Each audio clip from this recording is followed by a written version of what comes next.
unit circle. Here we go. I want you guys to just observe how beautiful that thing is right there. We're going to go ahead and construct that kind of like we did in our Part A video. But what I want you guys to notice is that we're going to be starting here with a 30, a 45, and a 60 degree angle. That these are going to be our favorite angles. We're going to be dealing with these a bunch. 30 degrees is the same thing as pi over 6 radians. We'll talk about that in a second. 45 degrees is the same thing as pi over 4 radians. And 60 degrees is pi over 3 radians.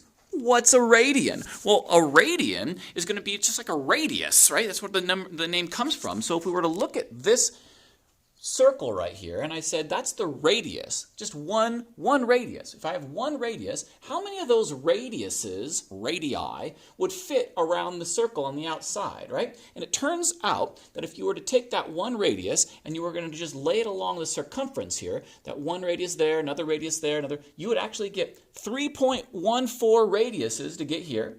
You would go around another and get another 3.14. It would be pi, right? So you're going to get pi to get to here, 3.14, another 3.14 for a total of 6.28 or 2 pi. Now, how do I figure that out? Well, the circumference of a circle is 2 pi r. Like if I were to start here in red and I were to travel all the way around the circle to get back, that's 2 pi r. That's the definition. It's circumference of a circle. You learned that back in the old days, right? So if 2 pi r, the circumference, is the same thing as 360 degrees. We're going to be able to go back and forth between radiuses r, radians, and with our degrees. So what's that relationship? If that's my equation right here, and I divided both sides, well, by the way, my radius is always going to be 1, because this is a unit circle, 1 unit, okay? So I plug in 1 for my radius, and when I end up with 2 pi equals 360 degrees. But if I divide by 2, I'll get pi is equal to 180 degrees. So these need to be memorized, meaning that if you're up here and you were to go all the way across straight over to here, 180 degrees, just 180 degrees, that's the same thing as pi. Or if you went all the way around, 360 degrees, is the same thing as 2 pi. So come on over here really quickly. Look at this. You can see my circle? We have 0 degrees. I go all the way over to here, 180 degrees. That's the same thing as pi, and if I kept on going 360 degrees, I'm back at 2 pi. So if I went up 30 degrees, well then how many radians is 30 degrees? How do I go from degrees into the radians of pi over 6? Well, that's what we're going to do over here. I want you to look at example number 2. Example 2 in the book first, and then we'll do example 1.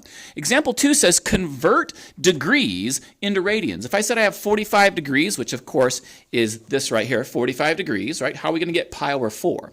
Well, 45 degrees, you're going to use this relationship. Pi is the same thing as 180, so this is just the same thing as 1. It needs to be memorized. You've got to memorize that. But 45 degrees times pi over 180, right? You're going to get 45 pi over 180. If you reduce, you get pi over 4. It's really easy. Well, how do you convert to radians, from radians to degrees? This is example number 1 in your book.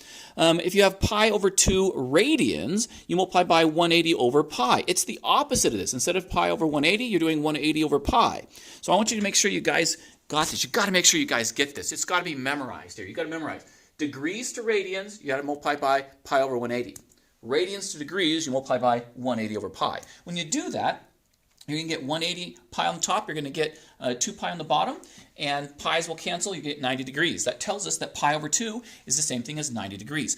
Let's go check it out. Let's go back over here. Pi over 2 is 90 degrees, right? If I go up to the 90 degrees, straight up and down, I get pi over 2 radians, right? We got that. So that's how we're going to end up getting it. Our 45 degrees was our pi over 4 that we got earlier, and pi over 2 is 90 degrees. You can use those relationships, so remember, you got to memorize this. Degrees to radians is multiplied by pi over 180, and radians to degrees has to be multiplied by 180 over pi. You guys can do this. Let's go ahead and check out example number 4 right here. Example 4 in your book, on page 452 right here, we have a circle, and they say, well, what if you have pi over 6 radians? Well, first of all, let's just change it into degrees. Multiply by 180 over pi.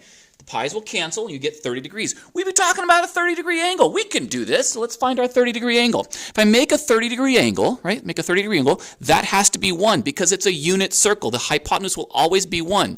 And I told you before, you got to drop a reference angle. So go straight back down to the x-axis. We made our triangle, a 30-degree triangle. That would be 60. That would be 90. Okay? And if that's 1, a 30, 60, 90 triangle says if you cut it in half, you'll get your small leg. So half of 1 is 1/2. You got to remember those relationships. Multiply by the square root of 3, you get your long leg, square root of 3 over 2. So what would the sine, the cosine, and the tangent be? Well, the sine would be opposite over hypotenuse. So opposite would be 1/2, so 1/2 over the hypotenuse of 1. The hypotenuse is always 1 in a unit circle. Well, 1/2 divided by 1 is just 1/2. So the sine of my 30 degrees is just 1/2. Notice that's the height. Giving you a little, I'm cheating here, I'm giving you a shortcut. The sine is always the height. The sine is the height. That's the 1/2. Well, then the cosine, how would we find the cosine, right? Let's find the cosine. So to find the cosine of 30 degrees, that's going to be the adjacent side right here, the adjacent over hypotenuse. So square root of 3 over 2 over the hypotenuse, right? Which is just going to give you the square root of 3 over 2 because we're dividing by 1. So the cosine is always going to be the x-coordinate. The x-coordinate is going to be your cosine. X is cosine, sine is y, okay? So let's go ahead and figure out the tangent would just be your opposite over adjacent, which is actually your y value over your x value. And when you do the calculations, I did it for you, you're going to get square root of 3 over 3. That's not as important as the sine and cosine. So let's go ahead and look over here at example 452. I'm going to put this up here so I can teach it on the board. Page 452. 452, this is letter B. I have number B, but B's aren't numbers, they're letters. Okay, so what I want to do is, what if beta is 135 degrees? If I opened up a 135 degree angle, what would be my sine, my cosine, and my tangent? So I open up 135 degree angle right to there.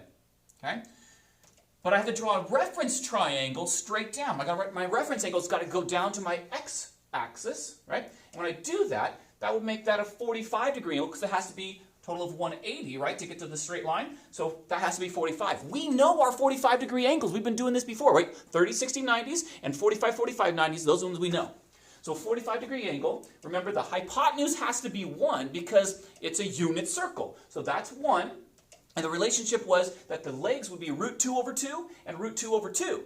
They have to be the same because they're both 45 degree angles, so the legs have to be the same. But I want you to notice my root 2 over 2 on the x-axis is negative. Because we went to the negative direction, right? I went to the left root 2 over 2, and then I went up root 2 over 2, right? So when going up is the positive direction, but on the x value, I had to go to the negative direction, so it's a negative root 2 over 2. So then what would my sine be of 135 degrees? It's the same thing as dealing with my 45 degree angle. I just have to apply it to my 135, right? 135 and 45 are going to give me the same relationship here. So the sine of 135 is going to be root 2 over 2 over 1, because I'm taking my 45 degree angle. I'm going root 2 over 2, it's opposite over hypotenuse. That's sine. Sine is opposite over hypotenuse. So go opposite over hypotenuse. You're going to get this. Remember, it's the height. It's the square root 2 over 2. That's my height. It's my y value. It's the y.